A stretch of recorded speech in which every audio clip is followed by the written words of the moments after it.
Saudi അറേബ്യയിൽ നിന്ന് ജിദ്ദയിൽ നിന്ന് ഇസ്ലാഹി സെന്റർ പുറത്തിറക്കിയ ഈ CD അവിടെയുള്ള അറബികൾക്ക് അതുപോലെ അവിടുത്തെയുള്ള ഗവൺമെന്റ് ഓഫീസുകളിൽ ഇവര് മുജാഹിദ് നേതാക്കൾ വിതരണം ചെയ്യുന്നതാണ്.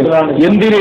പാവപ്പെട്ട മുസ്ലിമീങ്ങൾ അവിടെ പോയി ജോലി ചെയ്യുമ്പോൾ അവര് മുസ്ലിക്കുകളാണ്, കാഫിറുകളാണ് എന്ന് വരുത്തിയിട്ട് അവരുടെ അന്നം മുട്ടിക്കാൻ, അല്ലെങ്കിൽ പാവപ്പെട്ട യതീമുകൾക്ക് അല്ലെങ്കിൽ പാവപ്പെട്ട മുതല്ലിമീങ്ങൾക്ക് കിട്ടുന്ന ഭക്ഷണം മുടക്കാൻ വേണ്ടി വലിയ ഗൂഢതന്ത്രത്തോടെ മുജാഹിദ് നേതാക്കൾ ചെയ്ത ഒരു കുബുദ്ധിയുടെ ഫലമായിട്ടാണ് ഈ CD ഗൾഫ് രാഷ്ട്രങ്ങളിൽ പുറത്തിറങ്ങിയത്.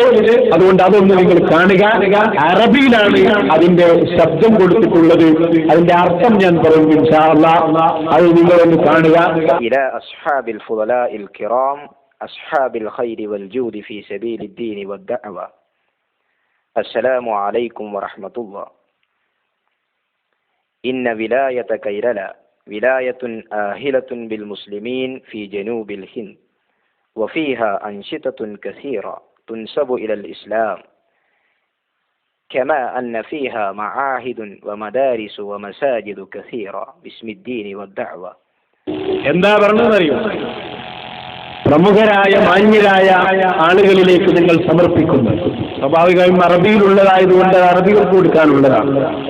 അങ്ങനെ പറയുന്നത് നമ്മുടെ കേരളം എന്ന് പറയുന്നത് ഇസ്ലാമിക പ്രഭയുള്ള ഒരു നാടാണ്. അത് ആമുഖം പറഞ്ഞതാണ്. കേരളത്തെ അവരുദ്ദേശിക്കുന്ന രൂപത്തിൽ പരിചയപ്പെടുത്താനുള്ള ഒരു ആമുഖം. എന്നിട്ട് പറയുന്നത് ധാരാളം പള്ളികളും മദ്രസകളും ഒക്കെ ഉള്ള സ്ഥലമാണ് കേരളം. ബാക്കി കേട്ടോ. ولكن للأسف الشديد إن أكثرها مراكز نشر العقائد الباطلة من الخرافات والبدعات التي توقع الأبرياء المسلمين إلى الشرك. نعوذ بالله. എങ്കിലും വളരെ വിഷമത്തോടെ ഞാൻ പറയുന്നു. എന്താണ് പറയുന്നത്? കേരളത്തിലുള്ള അധിക പള്ളികളും മദ്രസകളും ഒക്കെ ഖുറാഫാത്തും ബിദ്അത്തും ശിർക്കും പഠിപ്പിക്കുന്ന കേന്ദ്രങ്ങളാകുന്നു. نعوذ بالله. كذلك المساجد كثير منها مراكز الطقوس البدائية وملحقة بالأضرحة. ومن هذه المراكز البدائية في منطقة ملابورم مركز التربية الإسلامية يدار تحت إشراف سمست كيرلا جمعية العلماء. എന്താ പറഞ്ഞത്? പിന്നെ നമ്മുടെ കേരളത്തിലെ ഓരോ സ്ഥാപനങ്ങളെയും അറബികൾക്ക് പരിചയപ്പെടുത്തുന്നു. എന്നിട്ട് ആ കൂട്ടത്തിൽ ആദ്യമായി പറയുന്നത് മലപ്പുറം ജില്ലയിലെ വളാഞ്ചേരിയിലെ മർക്കസിൽ ഈ സ്ഥാപനം ഇത് ശിർക്കിന്റെയും വിദേഹത്തിന്റെയും കേന്ദ്രമാകുന്നു എന്ന് പാവപ്പെട്ട അറബികൾക്ക് പഠിപ്പിക്കുകയാണ്. അതെന്തിനാ? ഏതെങ്കിലും ഒരു മുജാഹിദിന് കിട്ടുന്ന ഭക്ഷണം മുടക്കാൻ വേണ്ടി എന്ന് ഞാൻ പറയുന്നില്ല, അല്ലെങ്കിൽ ആ രൂപത്തിലുള്ള ചില കുതന്ത്രങ്ങളാണ് അതിന്റെ പിന്നിൽ. എന്നിട്ട് ബാക്കി ധാരാളം പറയുന്നുണ്ട്. ഞാൻ വിശദമാക്കുന്നില്ല. ഒരാഴ്ച കൂടി കണ്ടു. وصلوات وأذكار واستغاثة لغير الله تعالى. وبأموال هذه الأضرحة تدار المدارس والكليات والمعاهد والمساجد.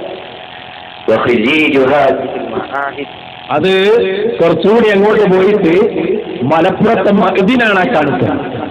അപ്പൊ ഖലീൽ പള്ളിയുടെ സ്ഥാപനം അതിൽ നിന്ന് പുറത്തു വരുന്നവരും മൊത്തം മുസ്ലിമീങ്ങളും ശിർക്കിന്റെ പ്രചാരകരുമാണ് എന്നാണ് അതിൽ പറയുന്നത്. അതിന്റെ ഇടയിൽ അവർ കാണിച്ച പരിപാടി നമ്മുടെ ഉത്തരേന്ത്യയിലേക്ക് അതുപോലെ പല സ്ഥലങ്ങളിലേക്കും ട്രെയിൻ കയറിയിട്ട് അവിടെ ഏതെങ്കിലും ജാഹിദുകളായ ആളുകൾ അവരിന്റെ മുമ്പിൽ സുജൂദ് ചെയ്യുന്നതും അവരിനെ ആ രൂപത്തിൽ ആരാധന സമർപ്പിക്കുന്നതിന്റെ ഫോട്ടോ എടുത്തുകൊണ്ട് വന്നിട്ട് ഇതാ കേരളത്തിലുള്ള മുസ്ലിമീങ്ങളും മൊത്തം ചെയ്യുന്നത് ഇതാണ്, അവർ കബരാരാധകരാണ്, അവരിനെ പൂജിക്കുന്നവരാണ് എന്ന് വരുത്തി തീർത്ത് ഈ സമുദായത്തെ മൊത്തം നമ്മൾ അംഗീകരിക്കാത്ത ഒരു കാര്യത്തിന്റെ പേരിൽ ശരിക്കും കാസറമാക്കാനുള്ള ഒരു ഗൂഢശ്രമം അതും അറബികൾക്കിടയിൽ. അറബികൾ എന്ന് പറഞ്ഞാൽ കേരളത്തെ നല്ല മതിപ്പുള്ളവരാണ്, അവരുടെ ഇടയിൽ പോലും പ്രചരിപ്പിക്കുന്നു. എന്നിട്ട് അവസാനം പിന്നെ വരുന്നത് പാണക്കാട്ടേക്കാണ്. അതൊന്ന് കാണിച്ചു കൊടുക്കും. തങ്ങളാം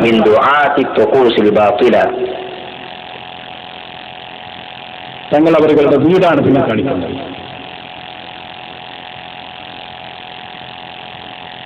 ശിഹാബ് തങ്ങൾ ഈ സമുദായത്തിന് നേതൃത്വം നൽകുന്ന ഇത്തരം ഖുറാഫിയും മുശ്രിക്കുമാകുന്നു എന്നാണ് പറഞ്ഞു വന്നത്.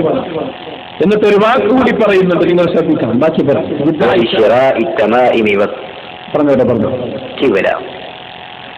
يأتي الناس إلى منزله للتبرك ولشراء التمائم والكبلة وإنه وأسرته من أنصار البدع والخرافات في ربوع كيللا مع